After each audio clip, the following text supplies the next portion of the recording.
You look at what Arsenal had yesterday. You look at their starting 11 and you look at their bench. You look at us playing counter-attacking football on the edge, scoring worldies. We're right at our limit yesterday. We're right at the limit of what we can do.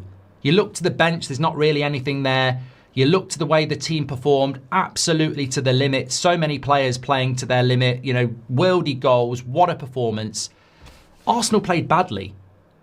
They played badly, but across a 38-game season, they'll be somewhere between 10 and 20 points ahead of us, and probably next season and the season after that. So whoever the manager is, long-term, that what we've seen in the last 2 games is not going to happen consistently week in, week out with this setup, because you've got to have an Arsenal setup. And we are, in a way, being distracted by manager talk, thinking a manager can change it, just like Ten Hag, Ruben Amorim, Ole Gunnar Solskjaer, Jose Mourinho, Luis van Gaal. We're walking down the same pathway again, and the Glazers must be there going, we've won, because we're talking about what manager. I would change Roy Keane's statement from Michael Carrick's not going to win Premier League titles to no manager's going to win Premier League titles here, because until we build that structure that Arteta is very fortunate to have, and Carrick schooled Arteta yesterday, but Michael Carrick's never going to have what Arteta's got. He's never going to have what Pep's got. He's never going to have what Slot's got. He's never going to have what Chelsea have got. We're never going to provide a manager what is required to compete at the top. So we can argue about the manager, but I'm not stressed about it. I think Carrick will get the job. I think he'll last 2 years, and then I think we'll be back here again.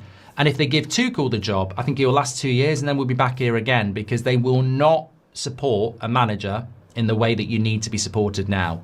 And talking about the midfield, he can't even bring a sub on yesterday. He hasn't got anybody else. He obviously doesn't trust Ugarte in a game like that, and he has to stick with 3 players that are going to have to play 90 minutes every week. Now, unfortunately, we haven't got Champions League football, so we might be able to do it. But there's a bigger picture here, and it's not just about Carrick's going to solve everything.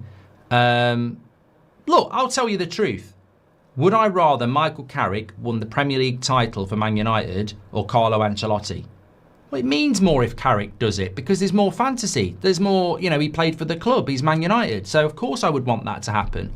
I really would. But I don't think it can happen whoever it is, because I still think regime change is the change that we need. And I think we're always going to be able to go and do what we did yesterday, and it was absolutely incredible. But can we go and do it week in, week out? That's always going to be the question, isn't it? Niall says, as we've said time and time again, the ownership model is a major factor to whether a manager will succeed. We need owners who care about this club and are willing to give the manager what they need in order to succeed. I heard somebody say yesterday, you've got to give Wilcox credit for sacking Amorim and bringing Carrick in. No, you haven't. He's got extremely lucky that Michael Carrick is actually good at his job. Extremely lucky. I mean, if Michael Carrick was so brilliant, why has he been sat jobless for ages? I mean, Man United have stumbled. They were going to give it to fucking Ollie. They've stumbled on Carrick. They're fucking lucky.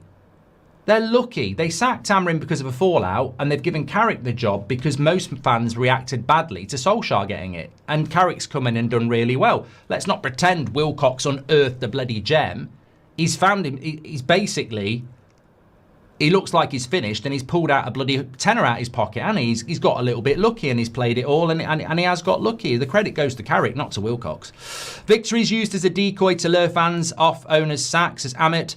Are we all not just assuming Carrick is a bit of a pushover without knowledge? For all we know, he has the demands to the board like Tuchel would, says William. Seb is always right. United are going to win the league next year, mate, says PX. Anyone saying higher now, ask yourself what the risk in waiting versus offering now. If we wait till April, Carrick's still available, offer now and it goes wrong. That's another year minimum going in the wrong direction, says Alec Miller.